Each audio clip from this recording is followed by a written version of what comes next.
Hello everyone, good morning. কেমন আছো সবাই? আশা করছি সবাই খুব ভালো আছো, সুস্থ আছো। আমরাও কিন্তু খুব ভালো আছি।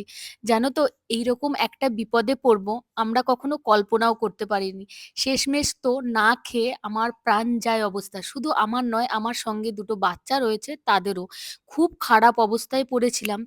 এইবার ট্রেনে উঠে এইরকম একটা পরিস্থিতির মধ্যে পড়তে হবে, সেটা আমার ধারণার বাইরে ছিল। আর এইরকম পরিস্থিতি যে রাজধানীতে হতে পারে, সেটাও আমাদের ধারণার বাইরে ছিল। তো যাই হোক, সমস্ত ঘটনা তোমাদের সাথে আমি শেয়ার করছি।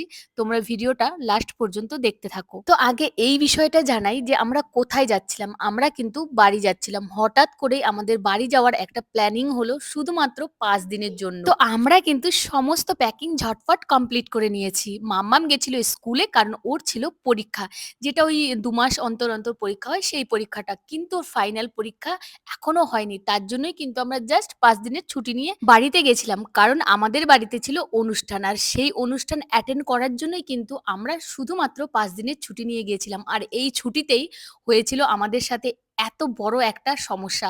আমরা কিন্তু দিল্লি টু শিয়ালদাহ রাজধানী ধরেছিলাম, আর এটাতেই হয়েছে আমাদের সমস্যা। দেখো, ট্রেন যখন লেট থাকে প্রত্যেকের মোবাইলে কিন্তু মেসেজ আসে। তো আমাদের মোবাইলে কিন্তু কোনো মেসেজ আসেনি, আর আমরা কিন্তু কোনো অ্যাপে চেক করিনি। তো আমরা কিন্তু প্রায় 3:30-টের সময় আমরা দিল্লি স্টেশনে পৌঁছে গেছিলাম। স্টেশনে পৌঁছে শুনি যে ওখানে বলছে 4 ঘন্টা লেট, মানে যেটা 4:50-এ আসবে সেই ট্রেনটা আসবে হচ্ছে 8টার সময়। শুনেই কিন্তু আমার মাথায় হাত। বাপরে! বাচ্চা নিয়ে কিভাবে 4 ঘন্টা স্টেশনে বসে থাকবো। সত্যি কথা বলতে, যখন বসেছিলাম না, কি বলবো, এত দুর্গন্ধ বেরোচ্ছিল, মানে আমার পেট যেন সেখানেই ফুলে ফুলে উঠছিল। আর এত ট্রেন যাওয়া আসা করছিল, এত লোকের ভিড়, মানে সেইখানে আমার মানে মাথা ব্যথা, মানে অস্থিরতা, বমি ভাব, কি বলবো, মানে এইখানটাতেই আমরা বসেছিলাম। আর এইখানে বারবার ট্রেন আসছিল যাচ্ছিল, এত লোকের ভিড়, এত আওয়াজ, এত গন্ধ, মানে আমার পক্ষে ভীষণই কষ্ট হয়ে যাচ্ছিল। তো তারপরে দেখো, আমার ছেলে এভাবেই ঘুমিয়ে পড়েছে। কিচ্ছু করার নেই, কোথায় যাব এখান থেকে? এখান থেকে যে বাড়ি গিয়ে আবার ফিরে আসবো তাও সম্ভব নয়, অনেকটা দূর। আর জানোই তো দিল্লির জ্যাম, যাতে আমরা কোনো জ্যামে না পড়ি সেই জন্য কিন্তু আরো একটুখানি তাড়াতাড়ি বেরোতে হয়েছিল। আর বেরিয়েই আরো বিপদ, মানে কি বলবো। তো এখানে যখন আমরা শুনি যে 8টার সময় আসবে, যখন 8টা বেজে যায় তখনও কিন্তু ট্রেন আর আসে না। তখন গিয়ে আবার যখন খবর নেই, তখন বলে না, ট্রেন আরো 2 ঘন্টা লেট, মানে 10টার সময় আসবে। এইটা শুনে আমার মাথায় যেন আকাশ ভেঙে পড়লো। আরো 2 ঘন্টা লেট, কিভাবে আমি বাচ্চাদের নিয়ে কাটাবো? মানে প্রত্যেকটা মুহূর্ত এত কষ্টে কাটছিল। আর সত্যি কথা বলতে, আমি না কোনো কিছুর জন্য একদমই ওয়েট করতে পারি না। ওয়েট করলে আমার প্রচন্ড পরিমাণে অস্বস্তি বোধ আর মাথা ব্যথা হয়। তো সেটাই হচ্ছিল, এখানে বসে কিন্তু আমি মাথা ব্যথারও ওষুধ খেয়েছি।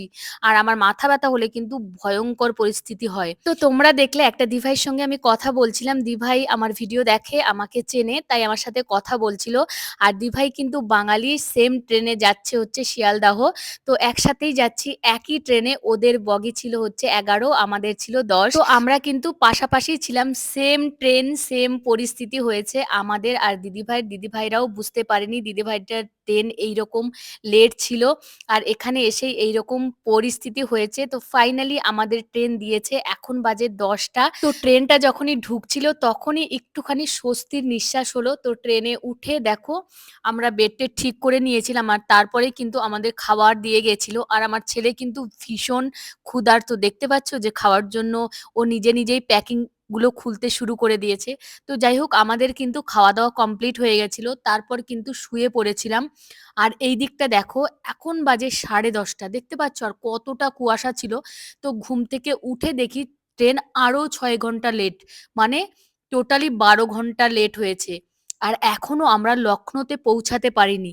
যখন আমরা ট্রেনটা শিয়ালদায় পৌঁছাই না, তখন হচ্ছে 14 ঘন্টা লেট ছিল। যেই ট্রেন পৌঁছানোর কথা ছিল 10টা 51 মিনিটে, সেই ট্রেন পৌঁছেছে রাত 11টা 25 মিনিটে। তো এতখানি লেট ছিল আমাদের ট্রেন, মানে কি বলবো? আর দুপুরে কিন্তু আমাদের কোনো খাবার দেয়নি। সকালবেলায় কিন্তু আমাদের এই যে ব্রেকফাস্ট দিয়েছিল, দুপুরে দিয়েছিল চা। বাচ্চারা তো তাও খায়নি। দেখো রাজধানী তো যেখানে সেখানে দাঁড়ায় না, একটা স্টেশনে দাঁড়িয়েছিল, তো সেখানে কিন্তু খাবার আনতে গিয়েছিল তোমার দাদা। সেখানে সেরকমভাবে কোনো খাবার পায়নি। তো শেষমেশ সেখানে গিয়ে ফ্রুটস নিয়ে এসেছিল, ওই যে পেয়ারা আর হচ্ছে আঙুর। তো বলে না দুধের স্বাদ ঘোলে মেটানো, তো সেটাই হয়েছিল আমাদের। ভাত তো পাইনি, কি আর করব? জানো তো বাঙালি মানুষের দুপুরে ভাত লাগে। বাঙালি কেন, যেকোনো মানুষের দুপুরের খাওয়াটাই হচ্ছে মেন। আর দুপুরে না খাওয়া মানে সারাদিন না খাওয়া। তো সারাদিন না খেয়ে রাত হচ্ছে ৮টার সময় দিয়েছিল খিচুড়ি।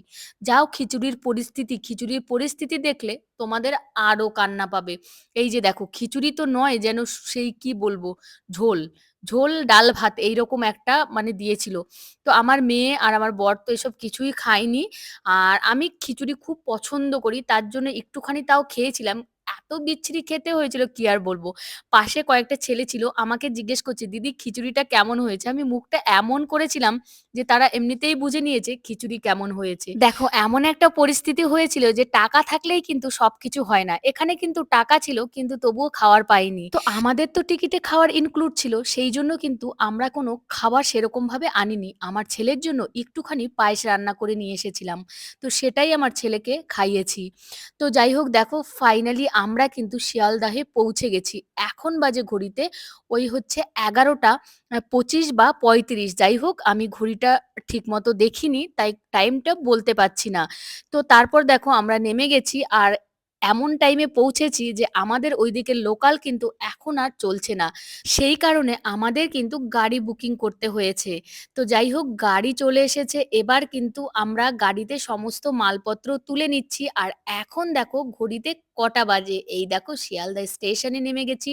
আর ঘড়িতে বাজে ২৩টা ৪১, মানে ১১টা ৪১।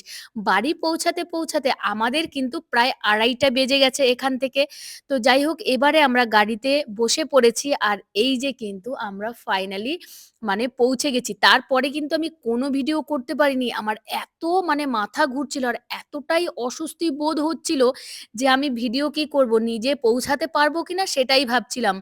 তো খুব খারাপ পরিস্থিতি ছিল। তো তোমাদের দাদাভাই এসে কিন্তু খেয়েছে অল্প, কারণ ওই যে না খাওয়া সারাদিন। আমি কিন্তু এত রাত্রে কিচ্ছু খাইনি। এসে ড্রেস চেঞ্জ করে হাত পা ধুয়ে শুয়ে পড়েছি। ভীষণই খারাপ লাগছিল।